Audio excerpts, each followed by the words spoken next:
Hello and welcome to Chosen Life Specialist LLC. My name is Charmaine Jennings and I'm your practitioner called to challenge and change the worth, willpower, and wisdom of women. And this is very important because wisdom, I love this topic because wisdom, right? Wisdom is something that I know I prayed for. It was a prayer, right? And it is a powerful tool to have. And when you know what to do with it and when you know who that wisdom comes from, right? And so this episode is dedicated to dangerous delicacies. At some point, we all probably have been confronted with some dangerous delicacies, whatever that is, whether it's food, whether it's behavior choices, and when we stand at that crossroad of having to make certain decisions and what decision will you make when you have some dangerous delicacies before you?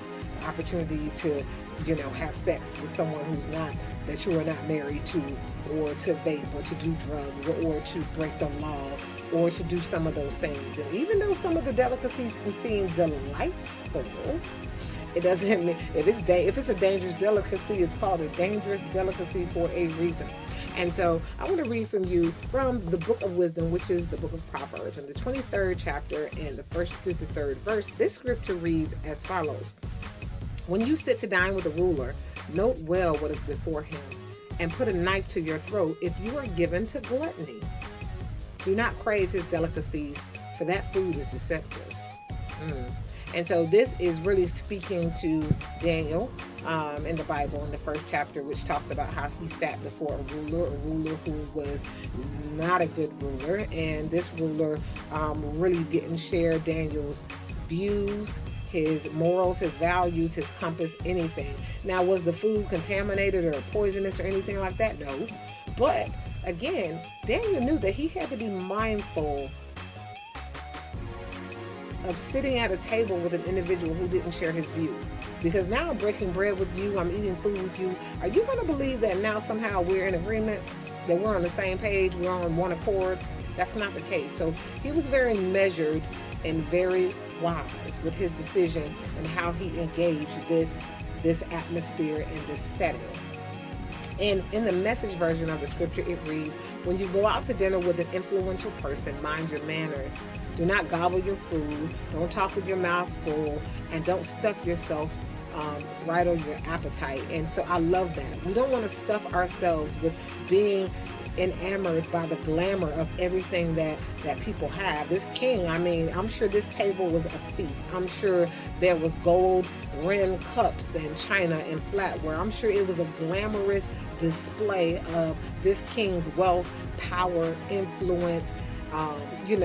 It branded royalty, right? And sometimes it's very easy to have friends, people in our community, powerful people in our community who we look at and we're like, man, look at what they've done. Look at what they've accomplished. It's okay to admire them, right? It's okay to be inspired by the things that they've accomplished. However, we don't want to, when it says don't gobble your food and don't talk with your mouth full, right? Don't stuff your appetite, bridle that appetite. We want to make sure that we're not gluttonous and we're not really craving, seeing all of the things that they have, and we're kind of almost lusting after what they have, lusting after who they are, their power, the things that they've acquired, when are we really looking at what matters? Their value system. Who are they? Who are they? Right? That should be the most powerful thing. That should be the thing that really stands out to us. Their morals, their values, who are they? How do they operate, etc. And so wisdom is this.